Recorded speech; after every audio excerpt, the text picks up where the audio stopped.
It's March 19th here in Seoul, and I'm Banksy. We begin with these stories making the headlines at this hour, starting with the ongoing standoff between doctors and the South Korean government. Two senior doctors have received the final notice of license suspension from the government. This marks the first formal suspension of a license since the mass walkout by doctors. The second day of the Summit for Democracy, hosted by South Korea, is set to kick off later in the day here in Seoul. Today's events are mainly focused on the younger generation to guide them to understand the value of democracy better. After Russian President Vladimir Putin claimed his fifth term as the country's leader, he hailed the return of Crimea to Russia. But Putin's re-election was strongly condemned by the international community. Two senior doctors in South Korea have been sent their final notice of license suspension over their support for the junior doctors' walkout. Those doctors said they're set to take legal action against their suspension. Our Park Gun-woo starts us off.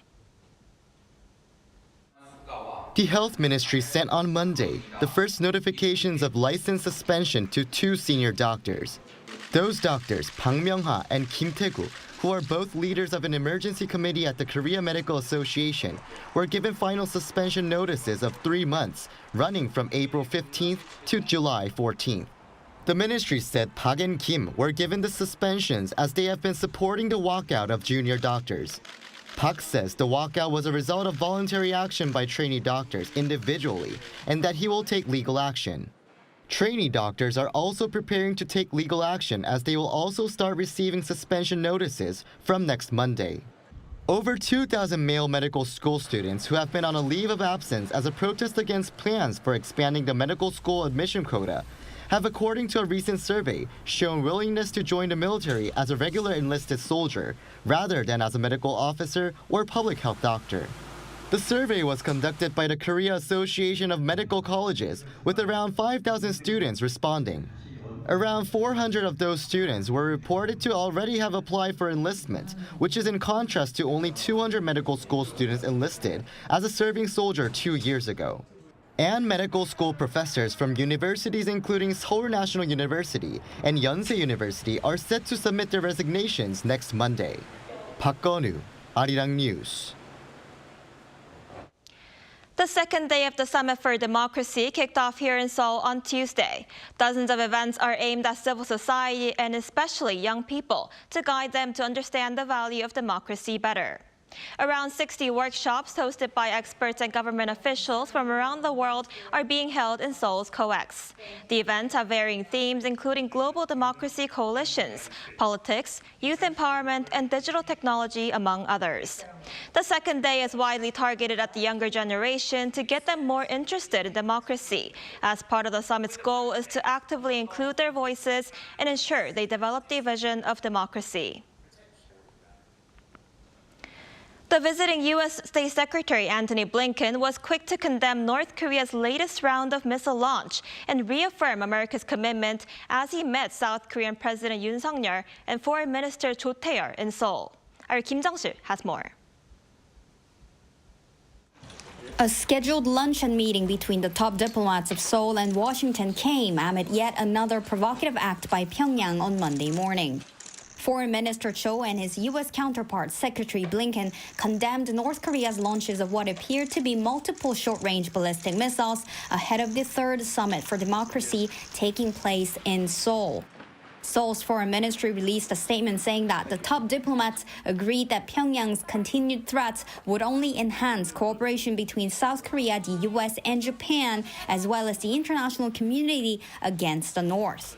It added Secretary Blinken reaffirmed America's unwavering defense commitment to the security of South Korea. Minister Cho said even though the North has defined inter-Korean relations as those between hostile enemy states and announced that it will no longer seek reunification with the South, Seoul will continue to aim for reunification that extends freedom and basic human rights to all. This is the third time that the top diplomats of the allies have met in just a month. Before his talks with the foreign minister, the Secretary of State had a brief meeting with President Yoon Suk-yeol. There, Mr. Blinken said the U.S. will always stand with South Korea for a firm response to North Korean provocations and for peace and stability on the Korean peninsula by continuing to strengthen extended deterrence through close cooperation. Kim Jung-sil, Arirang News. And along with world leaders, Blinken joins President Yoon in countering digital threats to democracy. The third Summit for Democracy kicked off in Seoul, independently hosted for the first time outside the United States. Our presidential office correspondent Oh Soo-young has the details. South Korea, the United States and the United Kingdom have called for solidarity in defending democracy for future generations amid fast-evolving digital changes that threaten freedom, human rights and prosperity. This came at the opening ceremony of the Third Summit for Democracy, which kicked off in Seoul on Monday, gathering world leaders, civil society and the private sector under the theme of democracy for the future generation. In his speech, President Yoon Suk-yeol said artificial intelligence and new digital tools pose a double-edged sword to societies and individuals, citing fake news and disinformation as major threats. He also warned against a growing digital divide between nations that would widen economic gaps and, in turn, increase the democracy divide. He called for efforts to ensure digital progress goes hand in hand with democracy. 개인의 자유와 창의를 북돋우는 활기찬 민주주의는 청년들의 역량과 기회를 확장하는 촉진제가 될 것이며 이를 통해 우리의 미래 세대는 민주주의에 대해 더욱 확고한 믿음을 갖게 될 것입니다. This year's summit begins with a ministerial-level meeting co-hosted by the UK and Ecuador, followed by an expert roundtable to address cyber threats while fostering digital innovation in a way that respects human rights and freedom in online spaces. Deeming South Korea a champion of democracy, US Secretary of State Antony Blinken remarked on the significance of the country hosting the summit independently for the first time outside the United States. The Summit for Democracy was first launched in 2021 under the leadership of US President Joe Biden amid the worrying rise of autocratic leaders and authoritarian governance around the world. Blinken called for collective efforts for democratic renewal to sustain faith in democracy.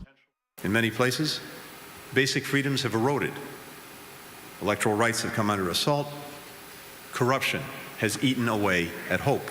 As authoritarian and repressive regimes deploy technologies to undermine democracy and human rights, we need to ensure that technology sustains and supports democratic values and norms. UK Deputy Prime Minister Oliver Dowding called for a full-spectrum response to a full spectrum of threats. Increased cyber defences, tackling mis- and disinformation, protections for candidates at home, and global consensus abroad. We will not be afraid to call out this malign activity wherever we see it. The plenary session of world leaders will be held virtually on Wednesday evening Seoul time, with President Yoon chairing the talk on technology, elections and fake news. Kenyan President William Ruto will lead a session on the Global South, and Danish leader Mette Frederiksen on inclusive society and youth empowerment. Oh Soo-young, Arirang News. Like we just heard, the third Summit for Democracy, hosted by South Korea, is currently taking place here in Seoul. This is the first time that the U.S.-led initiative is being hosted by another country. For more on this, we're joined by Professor Kim Hyun-wook this morning. Welcome to the studio. Thank you for having me. So first of all, why is South Korea holding the Summit for Democracy, and why is this so significant?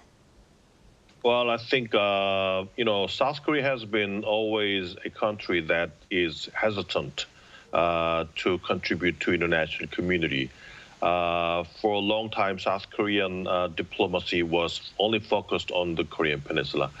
But I think a very big change happened by the Yoon Suk-yeol government. Yoon Suk-yeol government's trying to make South Korea to become a global pivotal state, trying to make South Korea to contribute to more to regional community and global community. And I think in that sense, this is a very important critical juncture for South Korea to expand its diplomatic sphere, I think. Right, and on the first day of the summit, North Korea fired ballistic missiles while Blinken was in Seoul. What's the intention behind this move by the regime? I think North Korea has been, conducting a lot of military provocations last year and this year. But for some time, there was a Chinese political event and also Russian general election. So after all these allies events are finished, North Korea is again doing a lot of military provocations.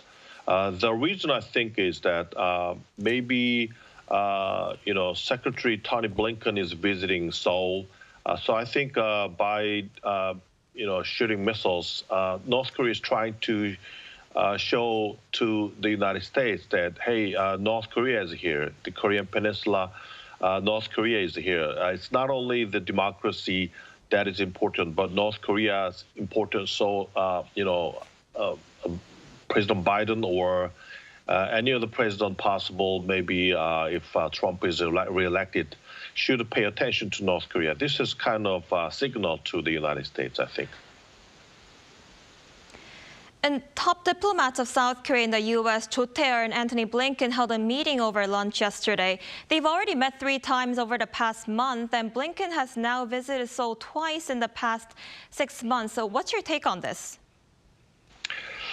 Well, I think the U.S. and South Korea relationship is getting very close and close, right, at this time with Yoon Suk-yeol government coming in.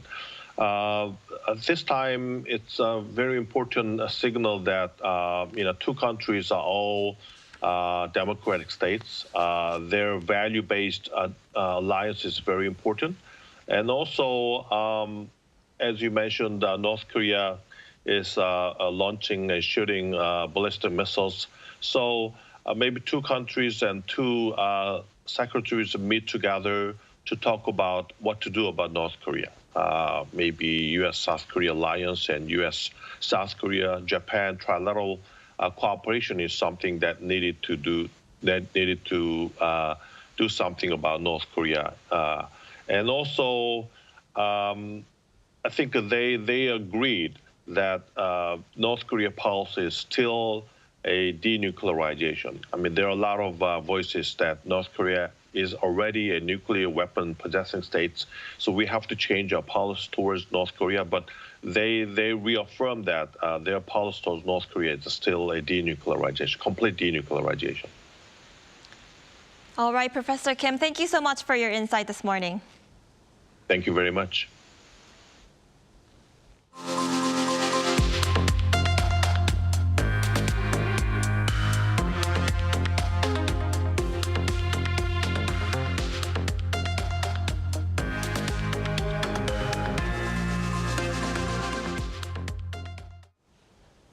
South Korea's defense ministry has unveiled its core tasks for the year with a prime focus on boosting defense capabilities against North Korea's evolving nuclear and missile threats. They include the launching of additional military reconnaissance satellites, as well as the deployment of a new ballistic missile. Our defense correspondent Choi Min-jung explains. South Korea's defense ministry has announced 3 major tasks for this year to make the country a global pivotal state that embodies peace through strength. First, to boost the country's military, the ministry will prioritize strengthening response capabilities against North Korea's nuclear and missile threats. This will be done by advancing South Korea's space technology in the defense sector. Seoul successfully launched its first military reconnaissance satellite last December and plans to launch 2 more this year, one in April and another in November. The country will also deploy a newly developed homegrown tactical surface-to-surface missile which can precisely strike the regime's command facilities for the very first time this year. The ministry also aims to expand the scope of defense cooperation with countries that share the same values. Last year, South Korea and the U.S. established the Nuclear Consultative Group to strengthen extended deterrence against nuclear threats posed by the North. This year, the 2 sides will establish joint nuclear operation guidelines, conduct exercises and training that mimic the response to a North Korean nuclear attack, and expand the deployment of U.S. strategic assets on the peninsula. Lastly, the ministry plans to boost strategic defense capabilities through the K-defense industry.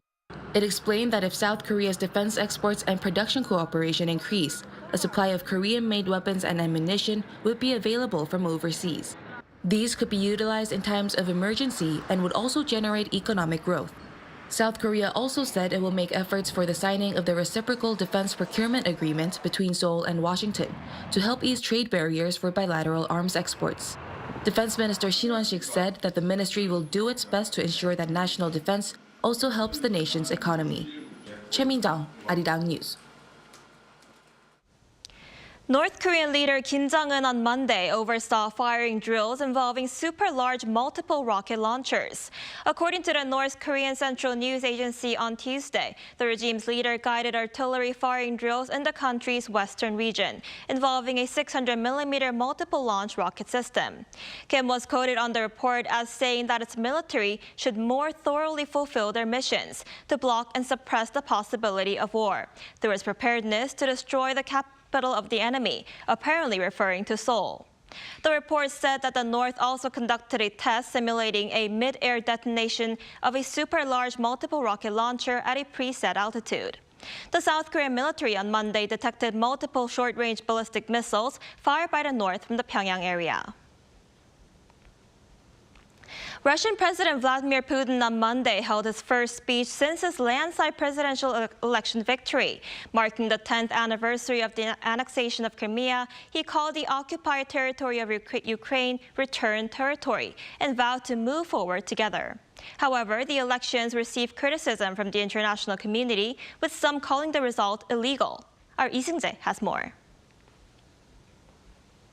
In a landslide victory, Russian President Vladimir Putin won his fifth term in office. Taking over 87% of the votes, the election victory solidifies Putin's power even further, allowing him to stay in office until at least 2030. Marking the 10th anniversary of the annexation of Crimea, Putin delivered his first speech since his election victory, where he called the occupied territory of Ukraine returned territory. He also noted the 4 occupied territories of Ukraine that took part in the recent presidential elections. Regarding Novorossiya and Donbass, people who lived there during the Russian spring expressed their will to return to their family as well. Their way to the homeland was much more grave and tragic, but in the end we did it. It is a big event in the history of our country. However, the Russian presidential election was met with heavy condemnation by the international community. White House National Security Council spokesman John Kirby said given the fact that Putin has imprisoned his political opponents and prevented others from running against him, this election was clearly neither free nor fair.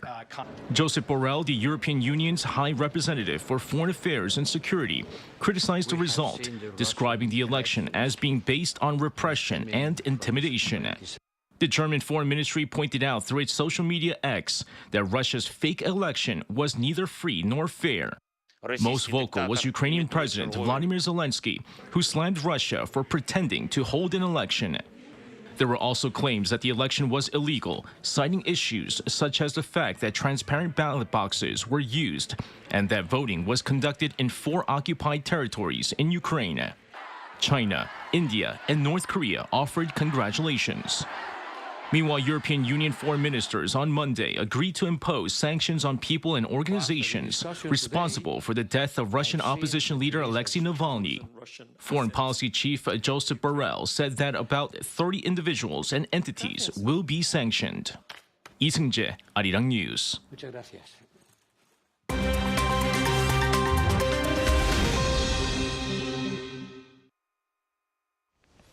Good morning. I'm Kim Si-young, and now we turn off to stories from around the world. US President Joe Biden, in a phone call with Israeli Prime Minister Benjamin Netanyahu on Monday, warned against the Israeli military operation in Rafah, saying it would deepen the anarchy in Gaza. In a press briefing following that call, US National Security Advisor Jake Sullivan said that a major ground operation in Rafah would be a mistake, as it would lead to more innocent civilian deaths and worsen the already dire humanitarian crisis. The call came on the same day as the release of a United Nations food security report, which said about half of the population in Gaza is suffering from catastrophic hunger and starvation. The UN-backed Integrated Food Security Phase Classification report said that famine is now imminent in the Gaza governorates, defining famine as when at least 20% of the population suffer from extreme food shortages and there are deaths from starvation and malnutrition. UN Secretary-General Antonio Guterres said the report was an appalling indictment of conditions on the ground for civilians. Following a report that SpaceX was building spy satellites for a US intelligence agency, Chinese state media on Sunday criticized the United States, saying that it is threatening global security. A social media account of the People's Liberation Army said that the SpaceX program reveals shamelessness and double standards of the US. According to a recent report by Reuters, SpaceX's Starshield is developing a satellite network under a $1.8 billion classified contract with the US National Reconnaissance Office. The NRO acknowledged that its mission is to develop space-based surveillance systems. A report in Chinese state-run newspaper, The Global Times, cited an expert who called the satellite project a challenge to global security and stability. Now to Haiti, where at least 12 bodies were discovered early Monday local time in an affluent neighborhood on the outskirts of the country's capital, Port-au-Prince. The victims had reportedly been shot earlier the same morning amid an uptick in criminal activity, including looting and theft of electrical equipment in wealthy areas of the city. Haiti's capital remains paralyzed following an outbreak of gang violence on February 29th and a political impasse following the resignation of the country's prime minister. In an effort to control the violence, the Haitian government announced on Sunday it would extend a nighttime curfew to March 20th. A new mural by acclaimed street artist Banksy appeared overnight on Sunday on a residential building in North London. The mural, which is painted on a wall sitting behind an old cherry tree, featured a life-size depiction of a woman holding a pressure washer as if she sprayed green paint on the wall on the block of flats. The green paint seemingly depicts leaves behind a tree which currently has no leaves of its own. James Peake, the creator of the Banksy story on BBC Radio 4, said that the art has a clear message that nature is struggling and it is up to us to help it grow back.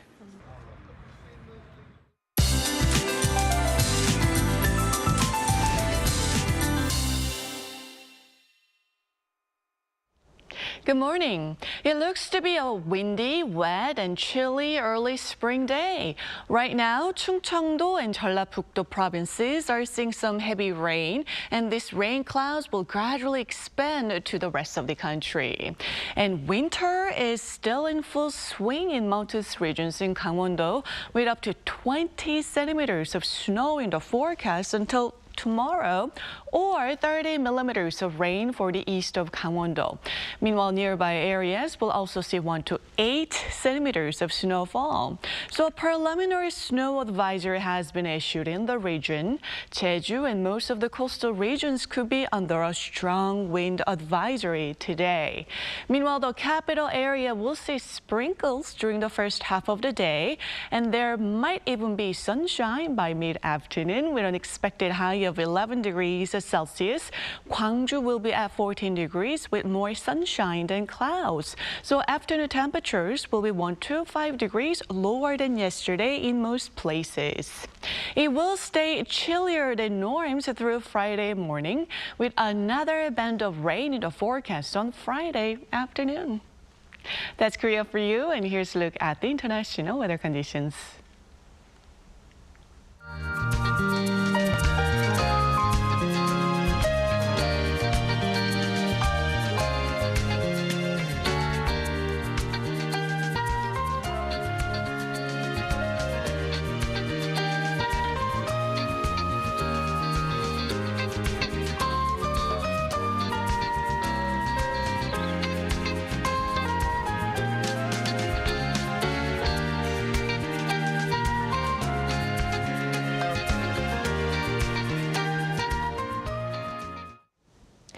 That wraps up today's New Day at Arirang. We'll bring you more updates at the same time tomorrow.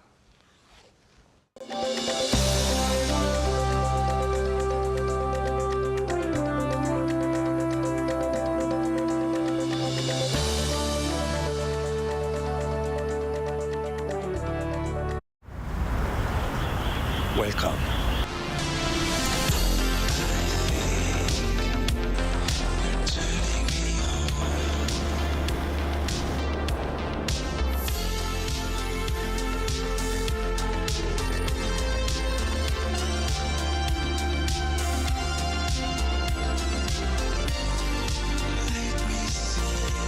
(24시간) 불이 꺼지지 않는 나라 감당할 수 있겠니?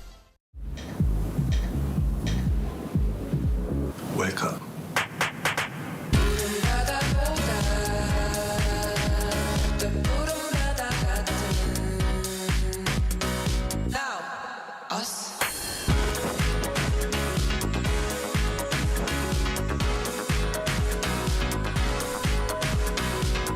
엄청난 에너지를 춤으로 뿜어내는 나라 감당할 수 있겠니?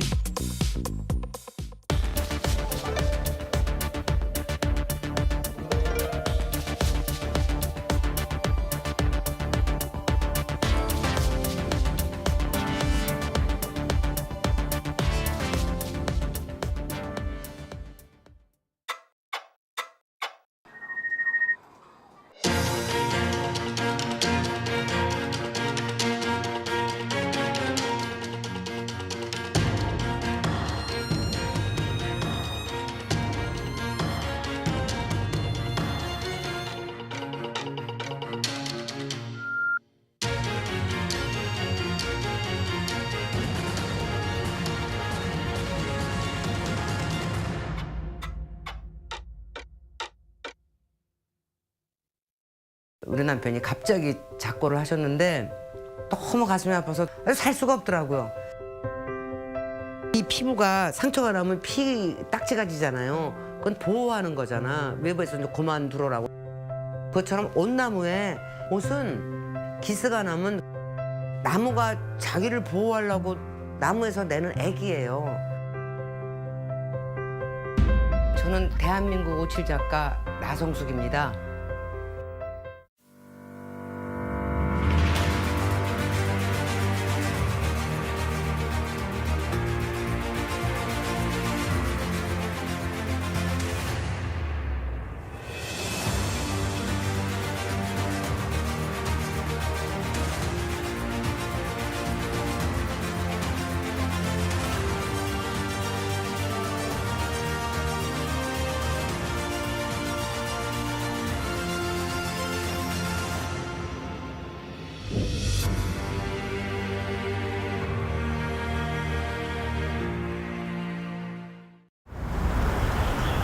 Welcome.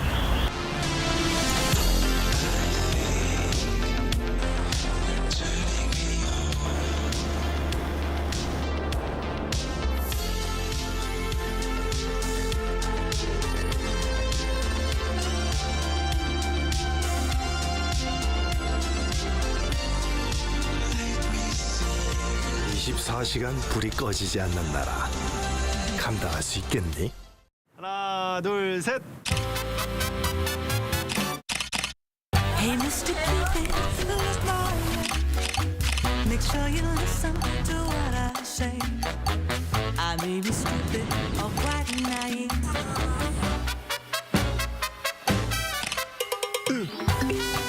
끝없이 쏟아지는 포토스팟. 휴대폰 한 대로 감당할 수 있겠니? Arrow straight through my heart. Welcome.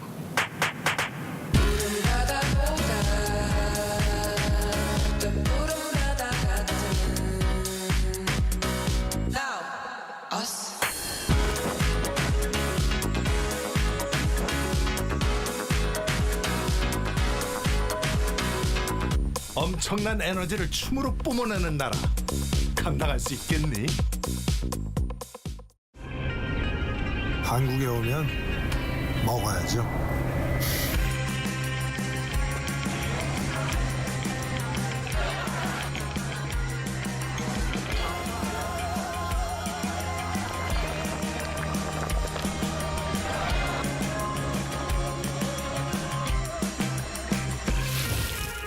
먹어도 먹어도 끝이 없는 나라. 감당할 수 있겠니?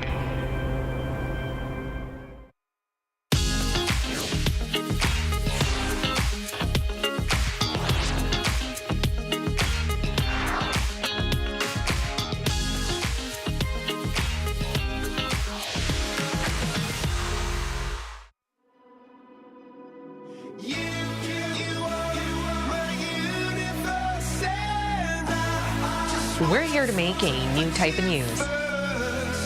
New insights, new styles, and new topics every day. We are News Generation.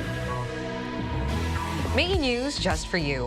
It's March 19th here in Seoul. I'm Shin-yoon, and you're watching News Generation.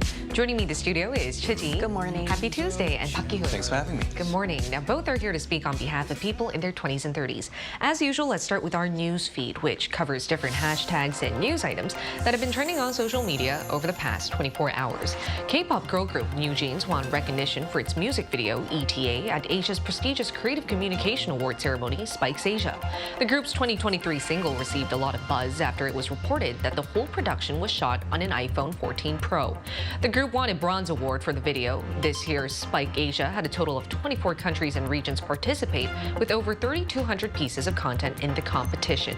And over in Russia, President Vladimir Putin made his first comments addressing his longtime political foe, Alexei Navalny's death. Putin said early Monday that he had supported an idea to release Navalny in a prisoner exchange just days before he died. Navalny, best known as Russia's opposition politician, died last month while serving a 19-year sentence on extremism charges that he rejected as politically motivated. His allies, family members, and Western officials blamed the death on the Kremlin, accusations it has rejected. And Putin's remarks came at a late-night news conference when results poured in from the Russian presidential election. As widely anticipated, President Vladimir Putin won his 5th term as the country's leader. Though the vote counting is still in process, exit polls show that an overwhelming number of voters picked Putin. Now on the verge of winning yet another presidential election, Putin on Sunday called on Russia to become stronger and more effective. Now, Putin's win makes him the longest-serving leader since Soviet dictator Joseph Stalin. Putin will remain in office until at least 2030, and Russian presidential elections were held every 4 years until the law was changed in 2008 to extend the term to 6 years, while more constitutional changes in 2020 removed presidential term limits. And experts are paying close attention to the latest political trend of voters seemingly wanting strong men or dictatorial leadership back. Experts namely pointed to the possible re-election of former U.S. President Donald Trump in the upcoming U.S. November elections. They also referred to how Xi Jinping succeeded in maintaining his status as the Chinese Communist Party's leader 3 consecutive times last year. And I'd like to ask our panelists if you guys agree that we're seeing more of the public looking for a strong-headed and even dictator type of leader in politics. Yes, I do agree. Partly, and I think polarization in the political arena is becoming more evident, and the divide between, democratic and autocratic country is also widening as well. And as we see with the Chinese leader Xi Jinping, I think Putin is also following suit in his long-term dictatorship, and surprisingly, they are getting a lot of support, even from the young generation as well, and it's becoming stronger and stronger. And even in the US, polls have shown that Trump has slightly more support than Biden right now, but we'll see what happens in the November election. But I think it's perhaps people, they want a leader who is only willing to listen to their views and their views only, not so much the other person as like the previous leaders who were kind of like peacemakers, listening to both sides. And I think this is definitely a new wave of people's preference of their type of leadership that they want. And I think power is something that everyone wants, including ourselves. And I think that's why they want to see powerful leaders who want more power over a long time. And it only makes sense that, people are supporting these kind of leaders. I see. So if there's a spectrum as to wanting a docile leader compared to a very authoritarian one, we're seeing more people tilt towards the latter because I think people want to see results, right? That's right. And I mean, we all know that the simple definition, and this is also according to experts as well, dictatorship is when there's no turnover in the executive's power, then it's a dictatorship, excuse me. It's fine. Yes, and despite the prevalence of democracies, we're seeing a lot of individuals I can see you're very passionate about this topic. Or being drawn to these neo-authoritarian leaders. And I remember learning back in history or politics class back in university, there was a 17th century philosopher who talked about the Leviathan, who's a very monstrous and a figure with unlimited authority. And he explains that the world needs a Leviathan, a figure like this, in order to preserve peace. And we're seeing leaders like these on the rise, including Vladimir Putin and Xi Jinping and Mohammed bin Salman, and the list goes on.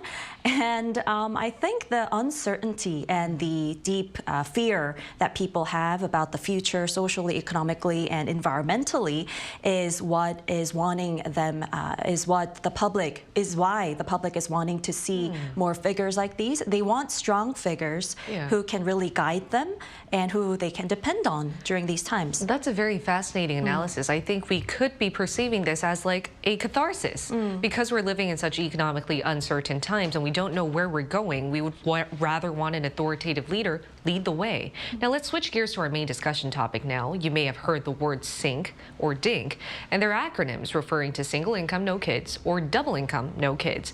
Now there's a very similar word that also comes from DINK, and it's dinkwad. My AI voice secretary will tell you a bit more about what it is.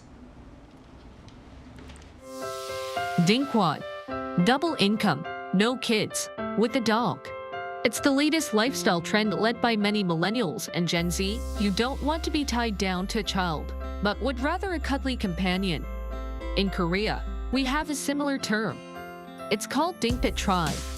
It's basically the same as Dinkwa, but refers to those with not just a pet dog, but any pet animal. With 1 out of 4 Koreans having pets, we're seeing more Dinkpit tribes. But the way people perceive this group varies. Dinkpet or dinkwad, we're seeing acronyms like this go viral as more young people are choosing to live with their pets rather than raise a child. And we're going to analyze this global trend by first looking at the number of dinkwads in Korea. Ji-hee, walk us through. All right, so a recent study conducted on the online sales of dog strollers and baby strollers indicates the increasing number of people who are opting for dogs over having children. Now, this group is commonly referred to as dinkwads or dinks with a dog. So let's take a look at the screen to find out the current trend. As per a popular online shopping mall in Korea, the sales of dog strollers surpassed the sales of baby strollers in 2023. That's last year. For every 4 baby strollers sold, 6 dog strollers were purchased. So this trend highlights the growing number of dog owners and the decreasing number of people having children, which is also indicative of the low birth rate in our country. And Kyun, did you ever realize this while you were going to the supermarket?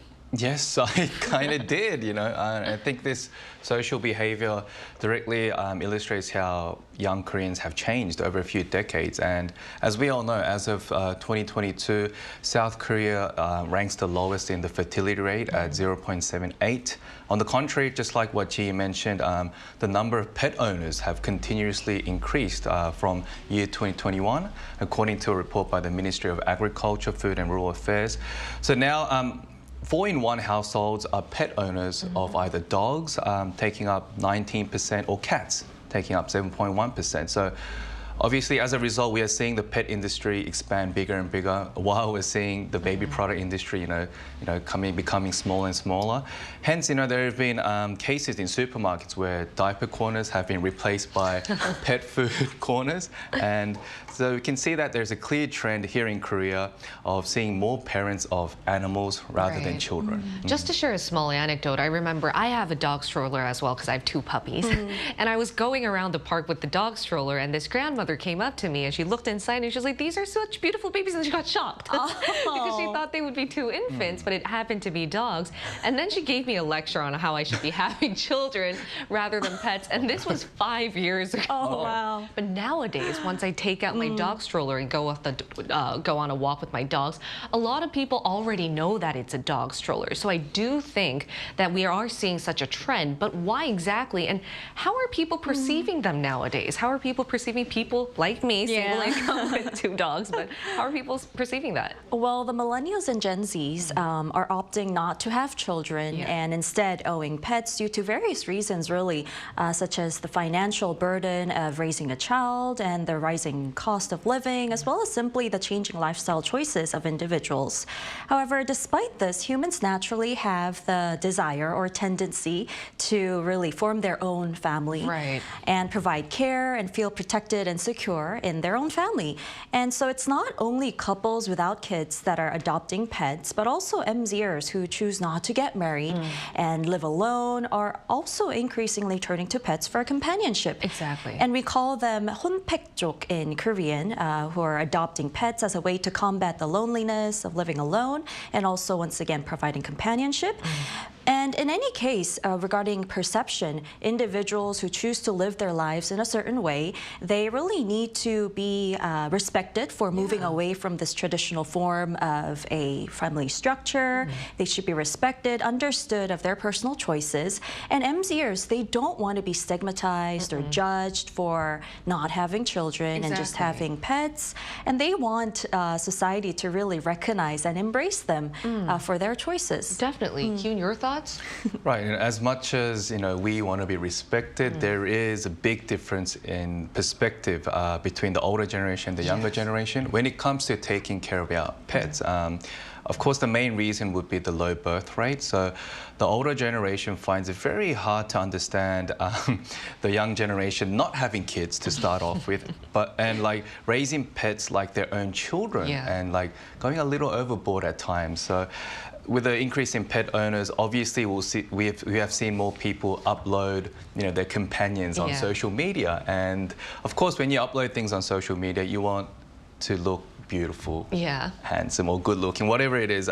You just want the attention. So I've seen many feeds with pets wearing like luxury brand clothes, and some owners send them to dog kindergartens. And they even take out insurance for them, which I think is a little too much at times, because I'll rather spend, me not being a pet owner, and I have nothing against people who own pets and spend money on them. I'd rather spend it on myself, invest in myself, so I can later have a family with a pet.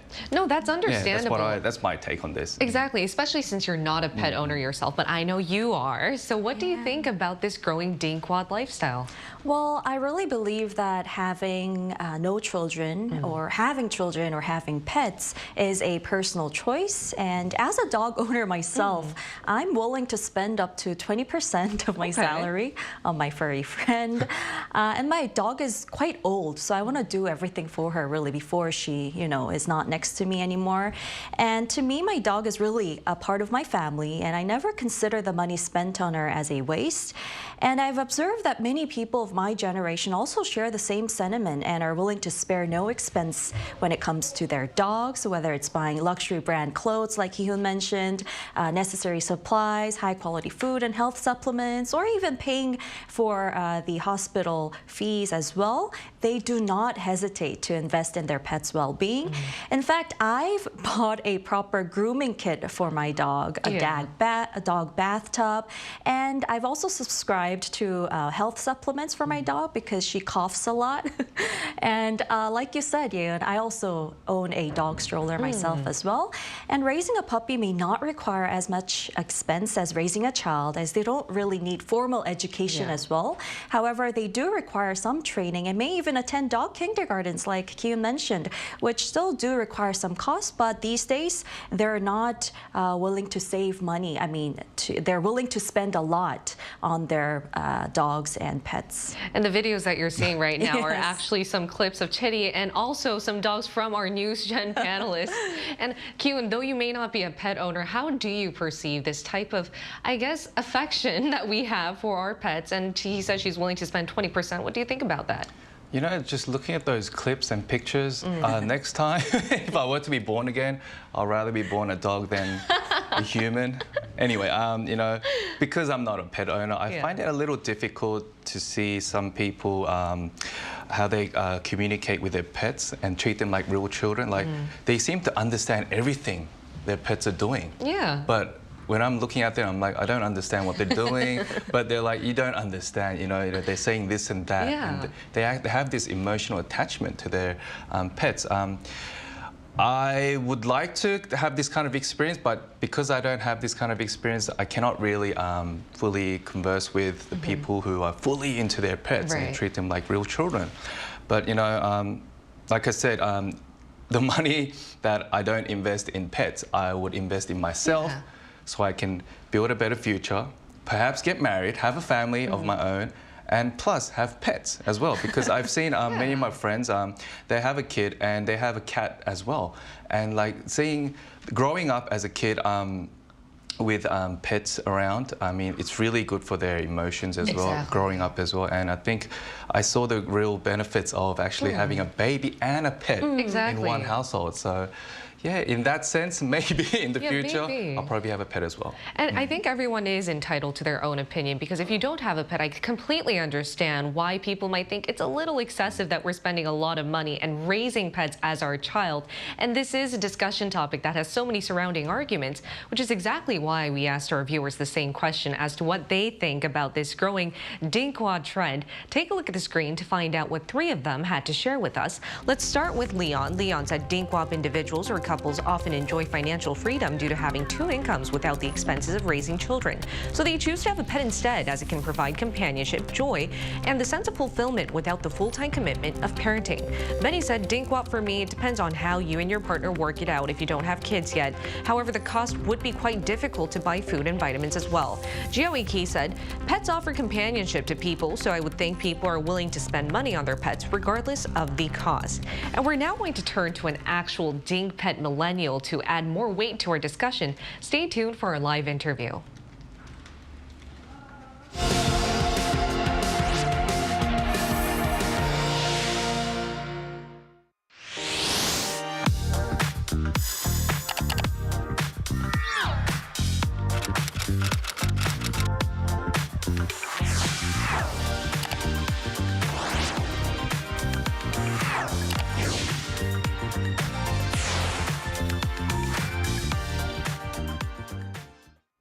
We're now going to talk to a dinkwad, someone from a double-income household with a cat. It's Sila Moon. Welcome, Sila. Hello. Hi. Thanks for having me. Oh my gosh, so cute. Wow. So that you are definitely a dinkwad with a cat. When and why did you decide to become one, though? First thing, it's as simple as it gets, but my partner and I, my husband and I both were never really into kids.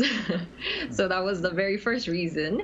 And number 2 is, this is a little bit more serious, but I'm not sure if you have heard of it, but my mother's side of the family has a condition that's called a uterine prolapse, which means the pelvic muscles that hold up your uterus actually gets weak, especially after birth. And it makes the muscles weak, and so the uterus pushes down as the gravity takes a toll on your body as you do your normal daily activities. So basically, my mom can't walk outside for more than 10 minutes without having to sit down. So that was definitely a major issue for me. And last but not least, my partner and I have a similar temperament. So we're the type who resist change. We like to be where we are, content. So we just knew that for us, we don't really need a baby in our lives for us to, keep going the relationship. Right. Well, although the reasons may be different, many people are opting to have pets instead of children. But do you think pet animals can really fill the void of raising a child? I think this ultimately depends on the person, because the fundamental reason why you would want to have pets or children may differ depending on the person. But for me and my partner, we just wanted a being for us to care for. We are very affectionate people that needs to give the care.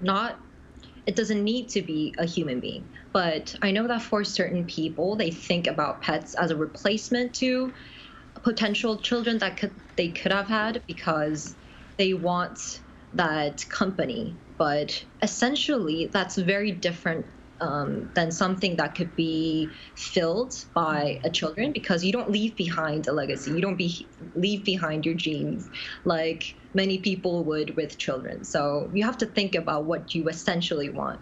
Right. So what do you think about the way people perceive dinkwads or dinkpet, people like yourself? How do you hope to see certain perspectives change moving forward?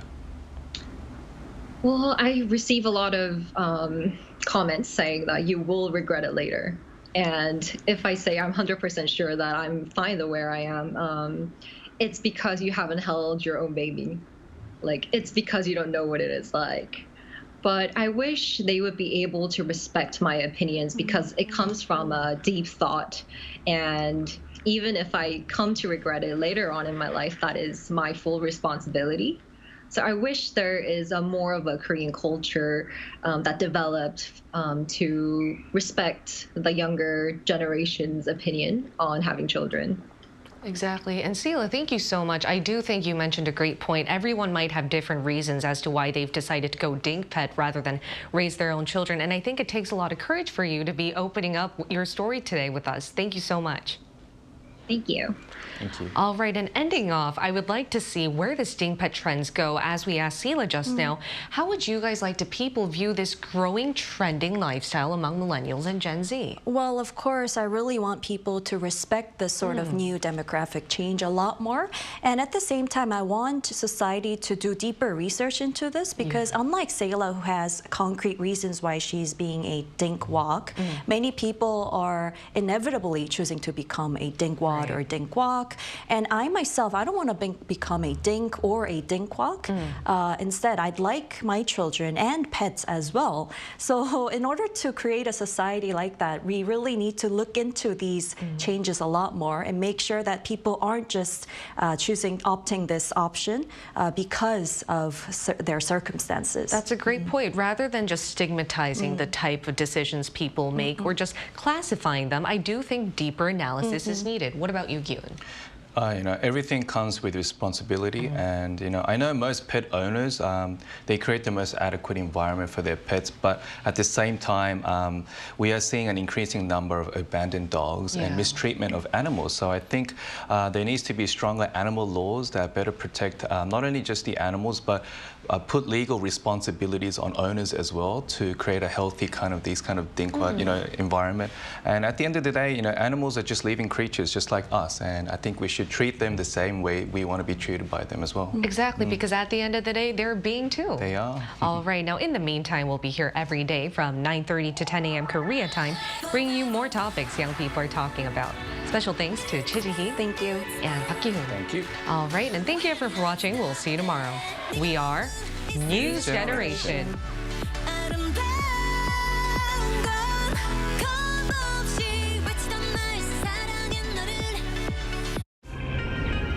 한국에 오면 먹어야죠.